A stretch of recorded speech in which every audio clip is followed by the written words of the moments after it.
नागपुर में 14 अप्रैल 2025 को भारतीय संविधान के शिल्पकार भारत रत्न डॉक्टर बाबा साहेब आम्बेडकर की जयंती के अवसर पर नागपुर के शासकीय निवास स्थान रवि भवन में आदिवासी पारधी न्याय संकल्प परिषद का आयोजन किया गया।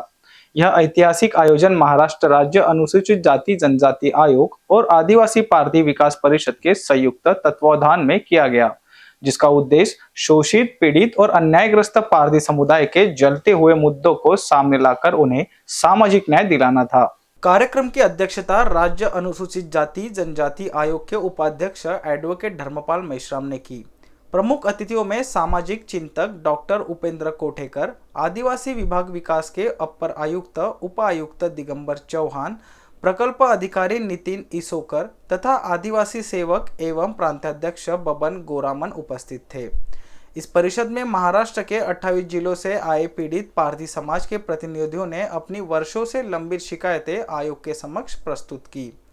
कुल 156 मामले को एडवोकेट मेश्राम के समक्ष लिखित आवेदन के रूप में प्रस्तुत किया गया, जिन्हें प्राथमिकता के आधार पर निपटाने का आश्वासन दिया गया।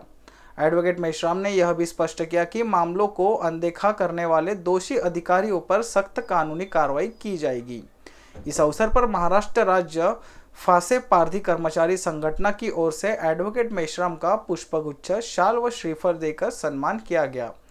परिषद 2 सत्रों में आयोजित की गई। पहले सत्र में पश्चिम महाराष्ट्र और मराठवाड़ा क्षेत्र के पारधी समाज के साथ चर्चा की गई, जबकि दूसरे सत्र में विदर्भ क्षेत्र के पीड़ितों से संवाद कर उनकी शिकायतें दर्ज की गई। डॉक्टर उपेंद्र कोठेकर ने कहा कि यह परिषद एक नई शुरुआत है और आगे भी ऐसे आयोजन होते रहेंगे। उन्होंने सवाल उठाया कि यदि कोई व्यक्ति या संस्था अपराधी हो सकती है तो पूरी जाति को कैसे अपराधी ठहराया जा सकता है। उन्होंने याद दिलाया कि फासे पारधी समाज ने 1857 की स्वतंत्रता संग्राम में अहम भूमिका निभाई थी, लेकिन अंग्रेजों ने उन्हें डाकू घोषित कर दिया। आज 75 वर्षों के बाद भी उस कलंक को मिटाया नहीं जा सका है। कोठेकर ने यह भी कहा कि समाज में जागरूकता और सरकारी योजनाओं के लाभ दोनों पहलुओं पर समान रूप से काम करना होगा। उन्होंने आशा व्यक्त की कि केंद्र में मोदी सरकार और राज्य में फडणवीस सरकार के नेतृत्व में फासे पारधी समाज को न्याय अवश्य मिलेगा। कार्यक्रम का आयोजन आदिवासी सेवक एवं प्रांताध्यक्ष बबन गोरामन के नेतृत्व में सफलतापूर्वक किया गया। आयोजन में राज्य महासचिव शिवलाल पवार, धर्मराज भोसले, जिलाध्यक्ष अनिल पवार, युवा अध्यक्ष आतिश पवार, उपाध्यक्ष सतीश माड़ी, शुभम पवार, निकेश माड़ी और प्रसिद्ध प्रमुख प्रशांत गोरामन सहित कई सामाजिक संगठनों का विशेष सहयोग रहा। प्रांताध्यक्ष बबन गोरामन ने इस अवसर पर संतोष व्यक्त करते हुए कहा कि आदिवासी पारधी समाज की विभिन्न संस्थाएं एक मंच पर आकर समाज के हित में कार्य कर रही है।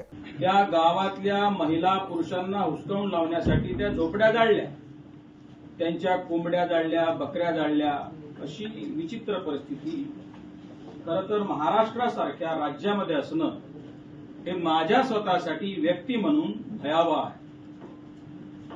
एक विवेक विचार मंचाचं शिष्टमंडळ मला भेटलं, आशिष कावडेजी। त्या शिष्टमंडळामध्ये सुमन काळे नावाच्या आदिवासी पारधी भगिनीला तिचा पोलीस कस्टडीमध्ये खून झाला आहे। त्या प्रकरणाला 16 वर्ष होत आहेत। एसआयटी बसली, सीआयडी बसली, परंतु आरोपपत्रच कोर्टात दाखल झालं नाही। अत्यंत आश्चर्य। एक वैशाली इंगळे नावाची महिला मला भेटली, अहिल्यानगरची। मी मुंबईच्या कार्यालयात बसलो होतो। मागच्या 28 दिवसांपासून ती आझाद मैदानावर आमरण उपोषण करत होती। का तर तिच्या दिराचा खून झाला। NBCN न्यूज के लिए अभिषेक पानसे की रिपोर्ट।